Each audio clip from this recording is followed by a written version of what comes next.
Hello, everyone, and welcome to A More Perfect Podcast. Today, we have a very special guest. Her name is Emily Gross, as in ew, gross, and she is the host of Beerocracy, a podcast that is fun but political, designed to make the conversation surrounding American politics a little less stuffy and a lot more entertaining.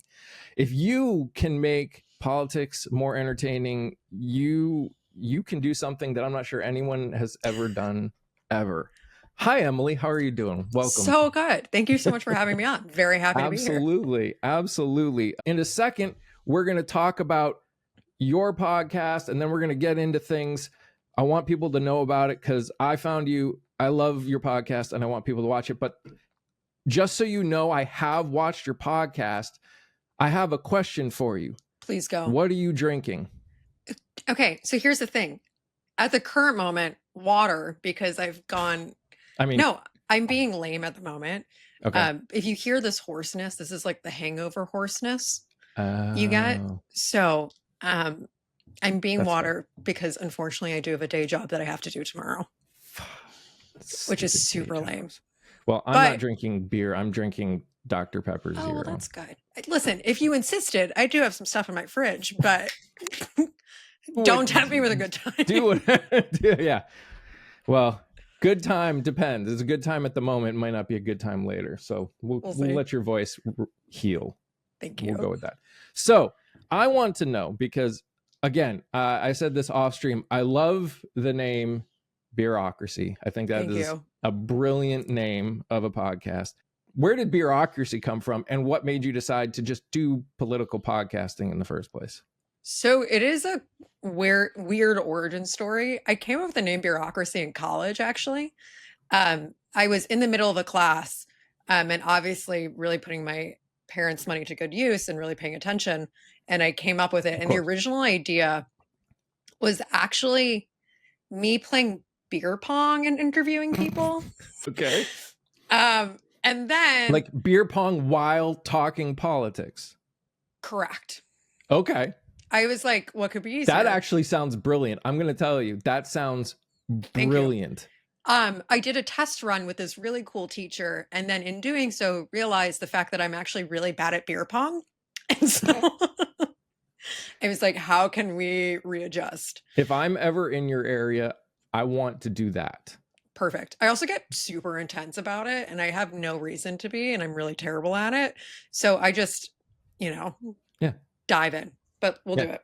Sounds good. But then I'm a 2020 college graduate, which was, as everyone remembers, a really fun year. Ooh. Yes. Really good time. Yeah. And I tried getting a job in journalism and news, and no one would hire me. And people said, if you want it, you have to show that you can do it. And so then I started doing it. And it's been on and off for like 3.5 years. But for the past 1.5 years, I've been very dedicated. And every week I put out an episode. And that's how we're at now. There you go. Yeah. Well, if you are watching, go follow Emily over there on Beerocracy if you want to find out what she's drinking that day.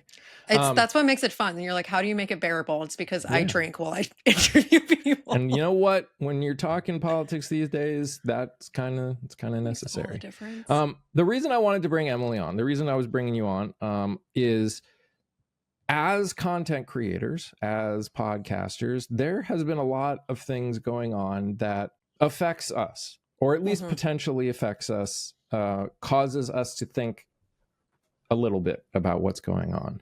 Correct. You don't have to go fully in depth because I know sometimes it's dangerous, but what was going through your mind after the attack and original passing of Charlie Kirk? The first thing in my mind was, I wish I hadn't seen that video, which I think a pretty good reminder of the importance of content moderation. Listen, I have almost everything Charlie Kirk said, I disagree with, right? What he stood for in being able to have dialogue, right? Regardless of, I think, the fact that he rage baited and also was not very respectful at the opposite side. I do believe he should have been given that right, and it should not have ended with him being killed. Sure. So it's like it's for sure a dangerous and scary time. Yeah. And my first thought was, oh, this is going to be really bad for society. Yes. I have never been more scared in my life. Yeah. When I saw that. I was like, oh, this is going to be used on both sides and just further divide. And I'm all about like, listen, like I can disagree with you. I can think completely differently, but there still has to be some level of respect there. And I believe you can find more common ground than not. And I was like, and this is going to be used as such a divisive measure and disappointing because although I think he sucked, right? He didn't deserve to die, but he also engaged in debate with people. And I think that's what you should be doing, right? Yeah. Yeah. The first thing that I thought when I saw it was Pandora's box had been opened up. Oh, yeah. Without a doubt. Yeah. Mm-hmm. So obviously you and I aren't big enough to do public forum videos yet. Not yet, at least. Not yet. Maybe next week. Yes. But right now we're still stuck inside doing most of our content. We're stuck inside a box. Yeah. But did it start making you worried about going outside? I mean, obviously, the more you do, hopefully the more you're growing and the more chance that you could be noticed. I mean, there have been stories upon stories upon stories of people that arguably did not make statements that were that inflammatory and still got doxxed, still had people come to their businesses, their boyfriends' businesses, their husbands and wives' businesses, just railing on them for just saying they weren't super sad about this. No, saying way worse things than I just said. That's saying way less worse things than I just said, saying I think he sucks, but he didn't deserve to die. And apparently people are not, that's not an okay thing to say anymore. Which my whole thing is, have you forgotten about the concept of nuance, right? And not, things don't have to be mutually exclusive. Yeah. And that's a hill I will die on. Am I scared? Probably not as scared as my mom is. No, because someone comes and shoots and kills me because of some political view I've espoused. Like, I am happy and proud of the views that I have and the way that I'm trying to go about sharing them. I will if the thing that they think the best thing to do to try to silence that is by violence, then I feel worse for them than I do for myself. Yeah. So how do you get to that point? Because I think that's an interesting... A lot of antidepressants. So I'm really numb. Well, this is the reason that I ask it is one of the issues that I have seen oftentimes in terms of getting these movements, because both sides sort of argue back and forth as to which side supports which side more. Regardless of who is true or not true, there is a large group of people in the center that either are afraid of stepping out and potentially getting hurt, getting something worse, just getting inconvenienced. There are people that just, after, we'll talk about Jimmy Kimmel in a second, but won't get rid of their Disney Plus subscription because they just don't want the inconvenience of not having Disney Plus for whatever reason, even though they disagree with everything that happened. How do you see people getting to a point where they're willing to take that step? Is it just going to take all of us suffering enough that we just say, fuck it? You take the step in not caring what someone else thinks not of the care outcomes? Enough to be willing to so you were saying, you're not worried if someone comes and someone does something, you're proud of what you said, you obviously have gotten to a point where saying what you see as true, saying standing up for what you see as right, standing up for this country is enough of a part of you and important enough that the idea of potentially losing your life because of what you're saying isn't worse than doing that. I mean, it's a crazy question to even be asked, right? Because nonetheless, I'm a fucking podcaster. Charlie Kirk was a podcaster, right? It's insane that we've equated silencing beliefs and thoughts with the only one that we believe in silencing thoughts. I don't think we should do that, right, at all. It's also crazy that we live in a society where violence has become normalized to the point where it's like, oh, if you have a problem with something, you can be violent about it. Like, Sure. that's insane. Um, and like, I just refuse to live my life and my beliefs, and I'm very strong in my morals, and to ascribe by the what ifs, you know? Mm, Like, what is that going to do? What is that going to be? That's not going to be beneficial for society, right? yeah. Everyone should feel empowered to be able to have a conversation and to be able to, if you believe in something, then you should believe in it, Yeah. right? But it's also okay to be wrong. And it's also okay to recognize that there's growth in conversation and there's growth in existing, you know? Do you think that Charlie Kirk was okay being wrong? Really? That I don't know. Listen, I think I'm okay with being wrong. I Yeah, believe in the value of being wrong, for sure. right? And I also Same. believe in respect. I don't think he was respectful. No. Right? So there's definitely that differences there. Did he deserve to lose his life over being kind of an antagonistic asshole? No way. No. No. No. I would have rather a bunch of people just said, I'm not going to watch his stuff, and let him Exactly. go on. That people forget they have free will. Yeah. And to power. say no. You just mute them. And that's the thing, right? But it's like people, we live in these tiny little worlds of like internet and social media, right? Where that feels what's real, but that's not what's actually real. Yeah. You know? And I don't feel like I answered the question that you asked, but this was me just rambling. No, you're good. It's so I have one brain cell rattling around that's trying to come up with words. Conversations don't always have to go with my questions. Sometimes they go in better ways. But what you're saying still is valid. The problem that I feel like we're dealing with is conversation, like you said, in the sense of we've lost nuance, but we've just lost the ability to communicate. And I think that's for multiple reasons. I think we've lost the ability to communicate because when you have a discussion, when you and I are having a discussion, whether we disagree or not, I personally believe, I haven't had this just based on your videos, I think I can agree on it. We have at least the same fundamentals. There's a same fundamental idea of, rights, respect, and dignity, no matter your race, religion, gender, identity, things like that. Stuff that's a basis that we can build every other conversation on. So even if we're having the most ardent, we're yelling at each other because we're like, no, I think pineapple shouldn't be on pizza and you totally think it should be, we can still respect each other in the end, because in the end we still believe in humanity, where I don't think we have that with a large swath of people anymore, in the way that society wasn't allowing them to be spread like the internet has allowed it or not. They weren't able to be vocal about it. There was at least an understanding every time we had a conversation that at least there was supposed to be humanity there, that I feel isn't there anymore. Yeah. I don't disagree, but I also don't place blame on those people for thinking that.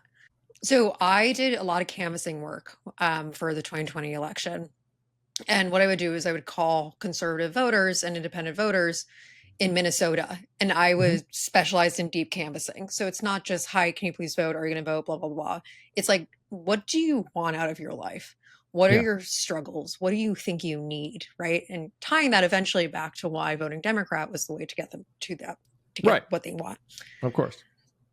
And I've been to a lot of Trump rallies for when I did news work, right? And when I was doing that. So I've been to Trump rallies. I went to a Nikki Haley thing. I've been in the midst of Trump, like close. I've had a lot of those conversations. People who are so angry, right? And they place that anger on others because they just don't know where else to place it. Yeah. And like, I have a very populist belief. Like, I don't think people foundationally are all the fucking same. Right. And when it comes down to it, everyone just wants for the best for them and those they care about, and we need to get back to that humanity by realizing like, that's the foundation. And just because and anger is just tied back to fear. right? That's just the way it is. So once you look at that and just peel back those layers and recognize it's just a fear of the unknown, Yeah. you're able to go. And as someone with a lot of privilege, right? Like I'm a white woman, right? I'm a woman and I understand, right? But like, no, and right, you're like a white dude. You're a white Christian dude. I mean, you've reached like upper echelon of privilege, right? Yeah. But like, I'm not scared of going in and trying to remind people that the anger they have is tied to fear, and fear is just because of the unknown. But the unknown is not actually that scary. Yeah. And I Yeah. think you have to be able, like the people that have privilege, like you and I, being able to use that privilege, right? And being able to have these conversations and reminding people of humanity and that we're all in this together much more than the billionaires, right? Yeah. Like that's how you get back to the ability to have these conversations. But othering on both sides is detrimental to like the further growth of humanity. For sure. For sure. And I think I 100% agree. I think the one issue that I see is, you know, the thing that always has been hard for me is when I try and have a discussion with someone that let's go with trans people. Yeah. If they see being trans as a mental illness and I see it as who they are, where does that discussion, like, how can we have a discussion on equality and rights and all that when they see this whole group of people as being mentally ill, and it's not, it has nothing to do, like, it's not a rights thing. They need help. They don't need rights. Right. And I've had many of those responses on some videos where I've been advocating for the violence against transgender people and be like, if you want to talk about transgender violence, let's talk about violence against transgender people, because that's where the real problem is. Yeah. But it's hard because it's like some people espouse really horrific ideology that's just so mean and just takes away the existence of so many and takes away the fundamental aspects of people just want to live their life, you know? And so it's like, when you have that type of conversation, me personally, I won't even engage unless the person is open to having that conversation. Because when they comment on one of our videos, it's mainly just because they're angry, right? But they have actually zero desire to actually learn or engage. Yeah. And if there's none of that desire, then you're not going to get anywhere, right? But once again, when they think it's mental illness, it comes down to that fear and that anger. Oh, absolutely. 100%. You know? So it's like, I have no idea what the right answer is, but it's like, come on, that's why I brought you on here, Emily, was for all the right answers. I wish I would have so much more money if I had all the right answers. So much more. But yeah, it's hard because you're like, how do I engage with this person that I fundamentally disagree with, who I think thinks less of just the average person, right?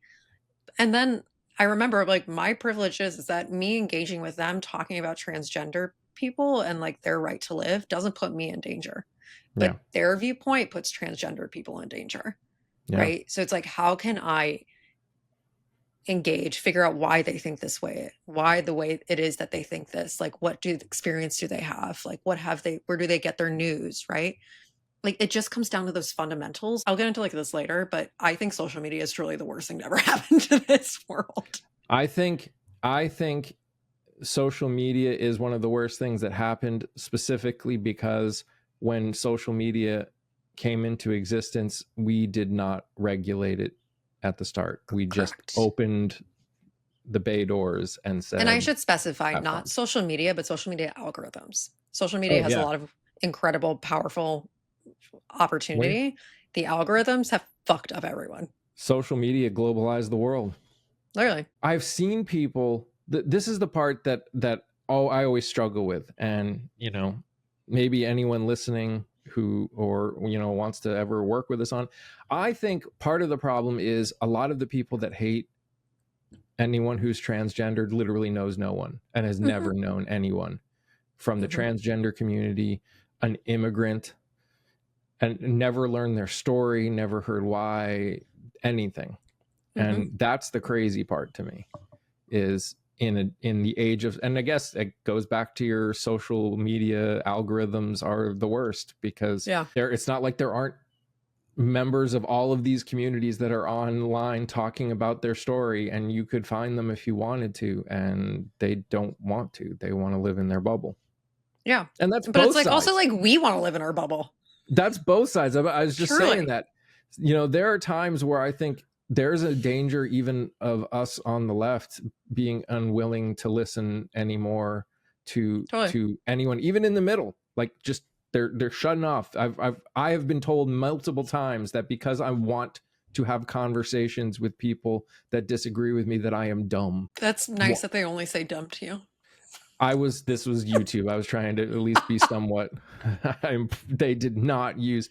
I'm pretty sure the word shill was used at least, you know, a dozen times. They like that word. Shill is a very popular That's a good one. word. Yeah, it's a good one. I mean, it's not an easy. It's not easy, and that's the thing. There's that no I keep, right answer. Yeah, no, because you know what?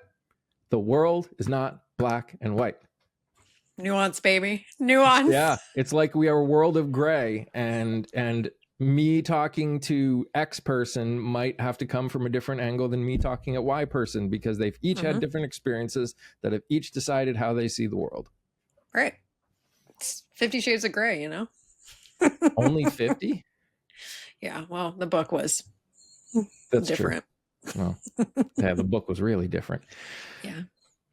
But good for society, if I do say so myself. Well, in some sense, sure. Might as well. Let's go with that. Actually, before we go on, because I want to jump on to Jimmy Kimmel in just a second, because that was the other kind of area that I wanted to specifically focus on. But you are in New York. You've got a mayoral race coming up. For sure. Mamdani is the coolest guy ever. It's fantastic. I love him. He's so cute. He is very cute. What is it like for people that aren't living in New York? This whole thing with Charlie Kirk, he just got police escort like everywhere because of it.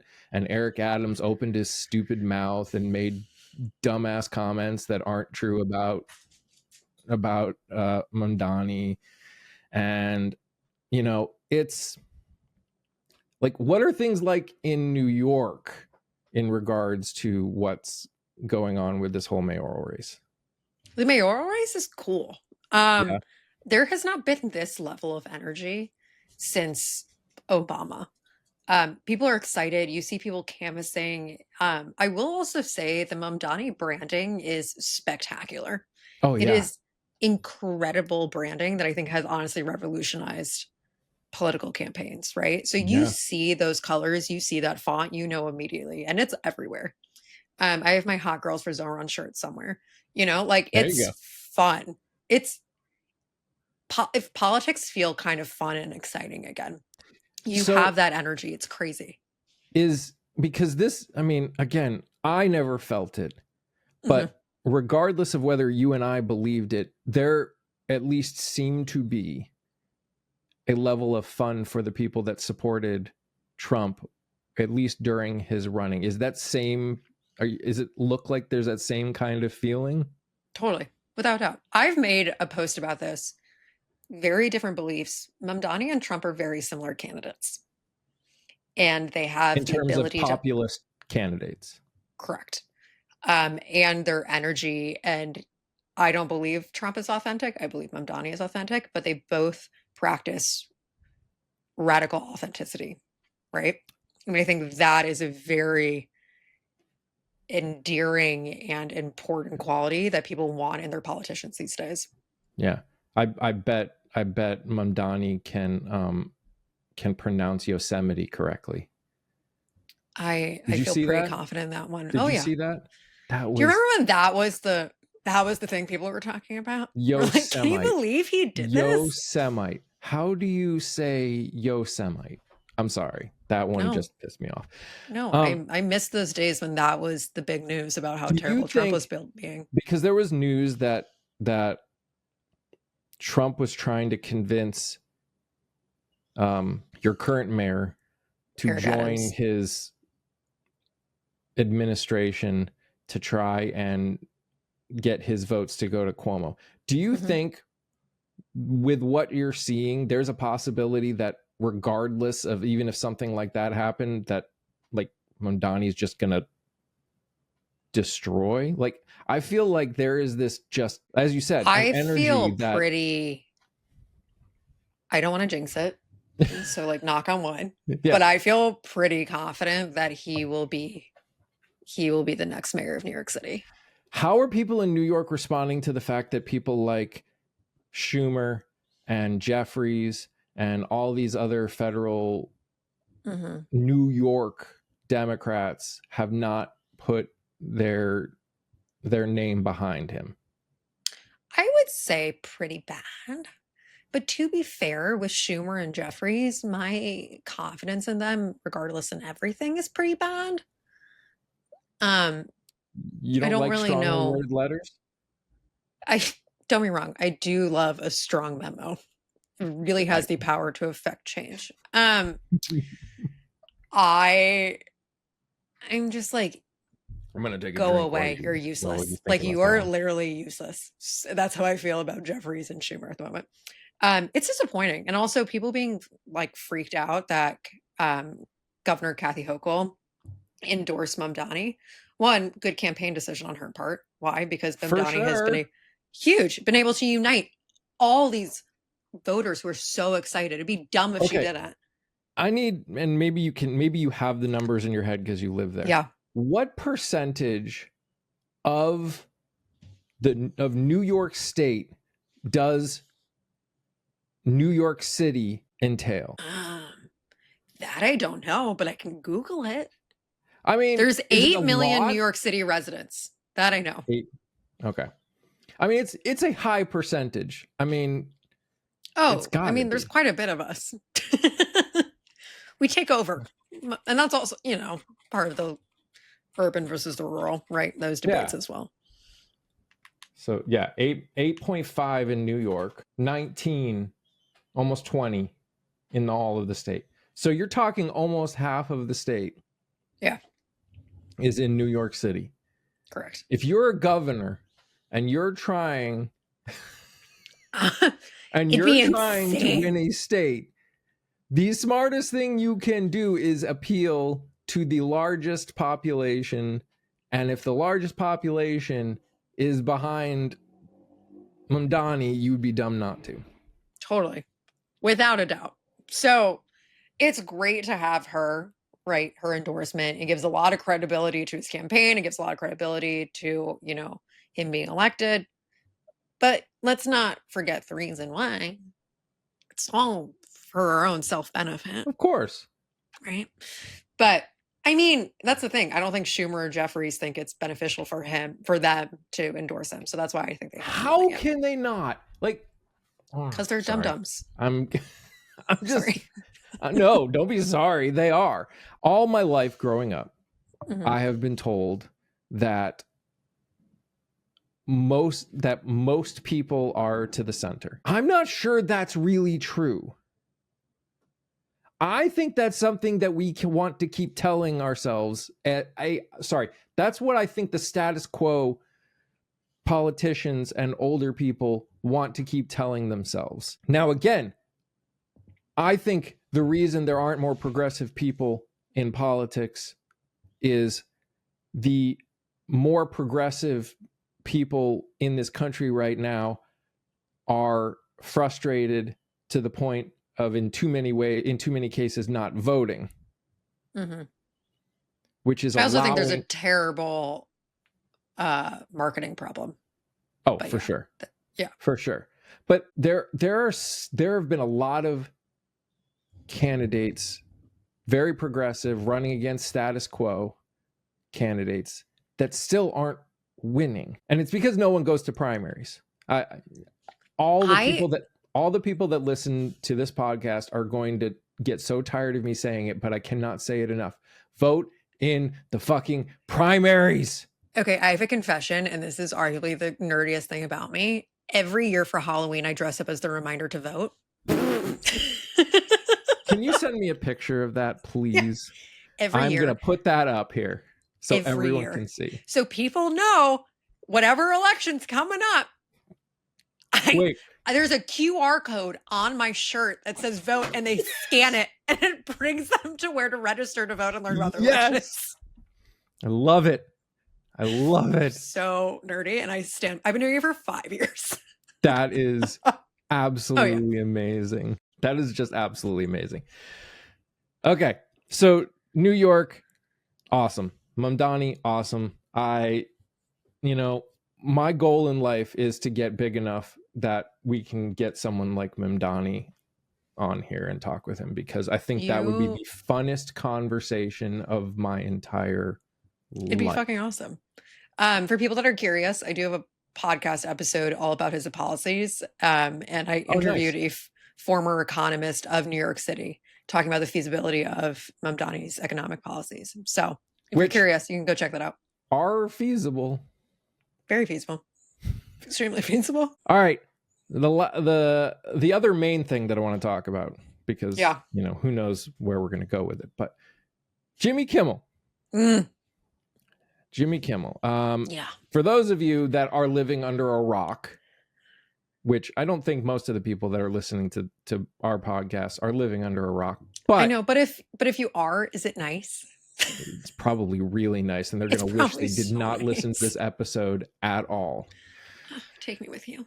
Jimmy Kimmel got his show indefinitely canceled because, whether you want to believe it or not, the FCC chair, Brendan Carr, threatened ABC and the ABC affiliates that if they didn't do something about Jimmy Kimmel, then the FCC would need to get more involved, and they can either be done the hard way or the easy way.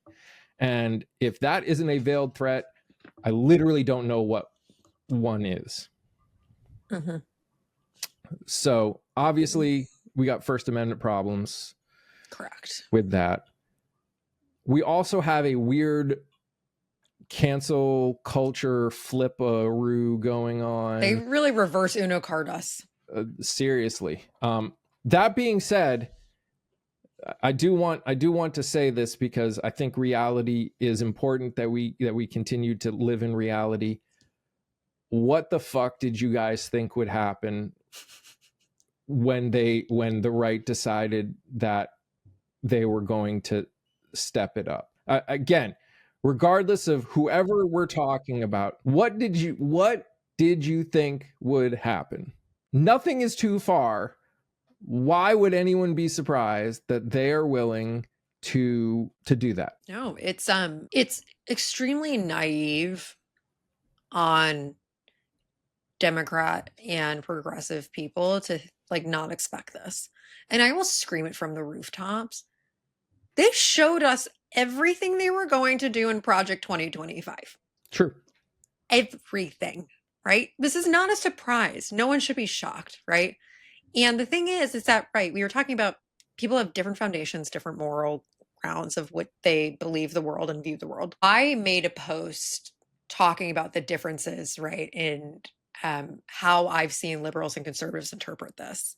Yeah. They have been on a lot of my videos. They have been commenting, you guys did this with Tim Allen, Roseanne Barr, the woman from The Mandalorian, Gina something, they're like, this is retribution. You guys did COVID censorship, right? Yeah. So regardless of where you believe on those things, right? And definitely different interpretations of things that have happened, they feel like they've been censored, right? Yeah. So why on earth wouldn't they try to do the same thing? And they've just been waiting for a reason to do it. And Charlie Kirk's a perfect reason. Yeah. A perfect reason. Yeah. Look, for anyone that may have gotten angry when I said, what the hell did you think would happen? I'm not saying it's right. I think it's absolutely stupid that they are doing exactly what they complained about, even though they were doing it themselves. Also, all you have to say is hello, beer cans shooting them up because what's her face was on the can. Dylan Mulvaney. Thank you, Dylan. Thank you. It's not a surprise. None of it. This is a surprise that this would happen. the problem we are at now is we are in this downward spiral of just everyone getting angry and doing something and going farther, and we are just going to keep going down until I don't know what happens, but it scares the crap out of me. Isn't that saying like an eye for an eye makes the whole world blind? Yeah. That's what's happening. It's literally every war that has ever existed, there has hit a point where the quote unquote good side has done something to try and end the war faster. And all it does is cause the people that have no morality, that started a war, to step it up even farther, because when you don't have a limit, there is nothing to stop you. And that's what I'm worried. Mm-hmm. That's what I'm worried that we are living in right now, is a downward spiral where they are going after people on the left now for what happened. The people on the left are getting pissed off, and we're going to do something. Whatever, I have no idea. That's the part that scares me, is I don't know what's going to happen because of the anger that we've got. Some of it is very understandable, acceptable. There are minorities in this country that have every reason to be absolutely pissed off in every way, shape, and or form. I'm just scared what direction we're going to go and where it's going to lead us to. Yeah, no, it's terrifying. It's also just counterproductive for everyone, truly. What did you think of what Jimmy Kimmel said? It was the most like milquetoast, bland ass shit I've ever heard in my entire life. And the fact that it started this is ridiculous. The first thing I thought, so, I heard that this all happened, and I don't watch Jimmy Kimmel. I watch him like once in a blue moon. I see his clips. Yeah, I watch his monologue. I like watching on YouTube in the morning just to see what dumb things they're all saying about each other. I haven't watched a ton of Jimmy Kimmel, but I've watched enough of Jimmy Kimmel to know that was nothing. It also, like, the argument that I've been seeing a lot from the conservative side is, well, it's under FCC guidelines, which means that they have to be impartial. No, they don't. It's a comedy show. Yeah. It's a comedy talk show. Yeah. And if I remember correctly, there was this whole big hullabaloo about cancel culture and comedy. Yeah. Yeah, you can't make jokes anymore. I remember. Mm-hmm. You just can't make jokes anymore. And if people have not seen, the actual monologue didn't actually poke fun at Charlie Kirk. It poked fun at Trump. Yeah. And all of MAGA. And all of MAGA. Which, like, I'm sorry, grow a pair. Like, have a thicker skin. Get over it. Yeah. Like, it's just, sorry, I probably should be a little bit less. I mean, these are my real, I'm bad at not expressing my real thoughts, and I have just no filter. We need that. We seriously need that. I have no filter. It's all good. But like, you can be upset over someone died. You can be anti it. You can be upset that people are celebrating his death. Be mad. Sure. Like, absolutely. Be upset. But don't give up your First Amendment right for it. Yes. And you are seeing Candace Owens and yeah. What world did we think we would live in when you're like, am I agreeing with Candace Owens? See, this is you need to change the way you frame it. You're not agreeing with Candace Owens. Candace Owens is agreeing with you. Thank you for making me feel better. You're welcome. Someone had to tell me that because I hated myself as well. Literally, Tucker Carlson, I was like, am I okay? Tucker Carlson has gotten very strange since he has gone on his own. I mean, it just arguably, I'm never going to like Tucker Carlson no matter what. But it also shows what the culture of Fox News was like when someone who has said the absolutely wretched things that man has said while he was at Fox News is all of a sudden pushing back in a way that we'd never seen from him ever. Yeah. And if anyone wants a hot take, and when I say I did news, I mean I did digital news, nothing mainstream. Um, it's kind of like a fun little industry secret that most people that work at Fox News, just like the average person, are liberal. That wouldn't So, surprise me at all. yeah, I mean, they're not actually news, they're an entertainment. And correct. when you work in entertainment, you play a part. Hmm. You play a Do you part. know, I want to be like, I have dreams and aspirations of one day gracing people's television so they can never get rid of my face. And do you know how hard I have to be like, I will not apply to Fox News because I am blonde haired. Right? It's fake, blue eyes, fake nose, but it's fine. Be so easy. They're always Oh, hiring. sure. Yeah. But I would like to do actual news And not give up you my have a moral soul. convictions. I do. Sometimes it's deep down, but it's there. Well, you know, at least it's there. Thank you. We can't say that about everybody in this country right now. Clearly. You know, the one thing that bringing you on that I was hoping to do is just talk about what was going on from the perspective of people that do this for a living. Mm-hmm. I think I can't speak for you and I can't speak for other people, but I know there's a lot of people that come on that think that what we do is easy, that what we do is lazy work. I can't count how many times I've been told to get a job, a real job.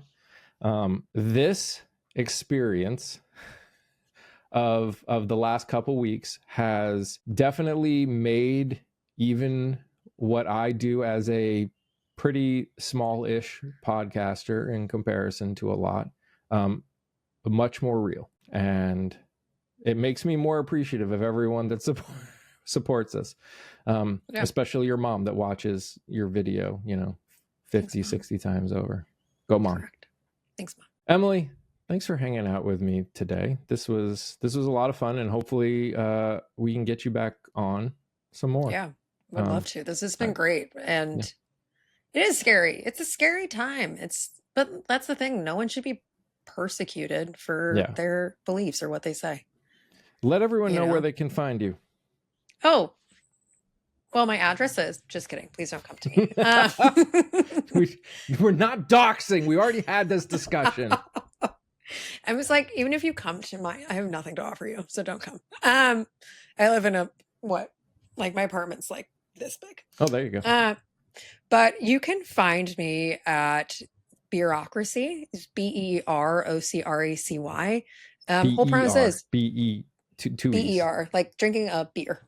Yeah. That's the premise. I generally drink a beer and I interview someone, and it's about current issue going on, publish every week. Depends what day it is, depends how much I can get my shit together, but there is one every single week. And interview experts, and it's great. And I generally drink while I do it because I need to. So, and they can find you on TikTok too, right? You guys can find me on TikTok. My handle on TikTok is at The Real Emily Gross. You can find me on Instagram. You can find me on Blue Sky. Everything is a rendition of The Real Emily Gross or Beerocracy. And we will put all of that down below. Emily, thanks for hanging out with me. This has been a lot of fun, and I look forward to talking more, because I think what you do and hopefully what I do are things that we need to do more of. And so I'm looking forward to it. Everyone, if you made it all the way to this part of the video, thank you so much for listening. I hope this was as enjoyable and impactful for you as it was even for me. Make sure you like and follow and subscribe and do all the things down below that help grow this channel. If you are someone who believes in those similar fundamentals that we talked about before, that all people, no matter your race, religion, gender, identity, deserve rights, respect, dignity, and safety, join this coalition, join this movement, join this community. This is how we have conversation. This is how we move forward. This is how we grow as a country and get out of whatever hellhole we're in right now. So again, like, subscribe, hit all those bells, and we'll see you next time on a More Perfect Podcast. Bye, guys.